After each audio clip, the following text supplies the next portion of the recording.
close together under the moon and under the weather. We will lock our eyes forever and a night.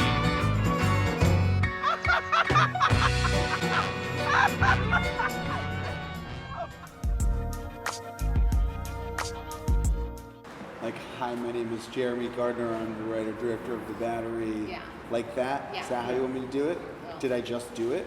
Are we recording? Is that it? Yeah. Good. Got it. It's a little $6,000, 6,000 US dollar zombie movie that I made in 14 days with like 5 or 6 of my friends, and somehow that got me to Malaga, Spain, which is great. This is a good reason to make a movie. It started as an audition video I made for a horror movie. It was just like a little 2-minute short, and then I didn't get that role in whatever that stupid movie ended up being. But I couldn't get the idea out of my head, so come on. So I couldn't get the idea out of my head, so I started writing a script and ended up realizing I wanted to make it for a very small amount of money, so that if the movie was a complete failure, that nobody would lose a lot of money. So I asked 10 of my friends for $600 each, so that, it's just a little bit of money. So if it fails, then they still have to be my friend. I said, you can't hate me if I lose the money, because I've seen you lose more money than $600 at the casino. And then my best friend Christian, he came on. He's a food photographer, so he shoots cakes and makes cookbooks with basically that camera right there. And we went out and made the movie in upstate in the woods in Connecticut.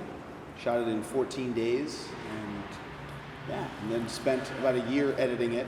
And the first time I saw the first cut, it was 2 hours and 19 minutes, and I wanted to cry, and I felt like I wasted my whole 2 years, and it was a piece of shit, and no one was ever gonna watch it.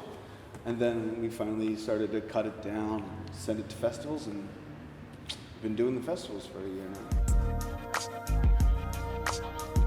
now. Well, yeah, I think it's kind of about any time that you're stuck with somebody, even if you love them or care about them, if you're stuck with them day in and day out, and you never get a chance to be away from them, that you start to get like pecky and like poking at each other and getting on each other's nerves all the time. So I wanted to start the movie at the point where they'd already gotten to that point, where they're already they care about each other, but they don't, but they're sick of each other. And also the relationship between the two men, you realize near the end of the movie, is that they didn't really know each other that well before they got stuck together in the situation.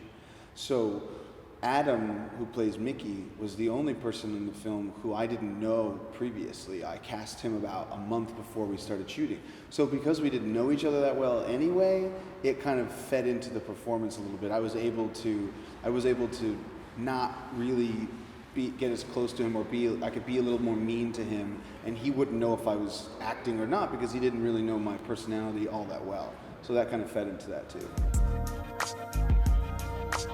I just think it's a really fascinating game. It's one of the only games, it's different. It's not about going back and forth to a goal like basketball or football or hockey. It's a different, slower pace, and I've always loved it. And then once I wanted to make the characters baseball players, I realized that the pace of baseball is all about tension building, and if people who hate baseball think it's slow. I think it's about tension. It's about slowly drawing out a moment, and then something happens, and then you have to wait again. And that kind of dictated the pace of the movie a little bit too. There's a lot of long, drawn-out scenes, and then something happens, and then it slows back down. So baseball kind of became a template also for the pace of the movie.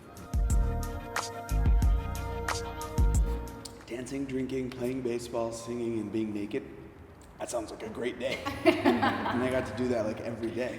No, I had a blast, of course. I mean, it was a dream to make a movie. I got to make a movie with my close friends, and it got to be a very personal movie. Like, I got to put a lot of my own personality into it.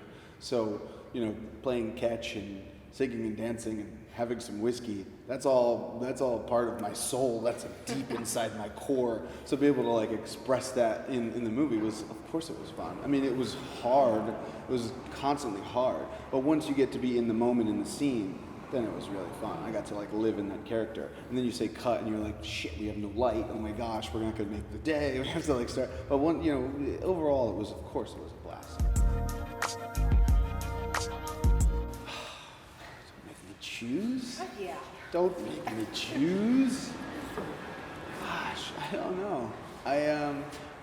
I'll give you I won't give you a straight answer. How's that? I'll work around the answer.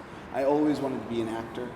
Always wanted to be an actor, to the point where I actually wrote this movie so that I could act in it. And it was only upon doing that that I realized how much I loved filmmaking and writing as well. I've always written, but I would have said, if you'd asked me this 5 years ago, I would have said acting. Now I don't know, because I want to tell stories. I love sitting down, even though it's frustrating, like coming up with and building a whole world in your head on a piece of paper, and then realizing with the camera, I can't choose. I pick no. I pick no to your answer. I refuse to choose.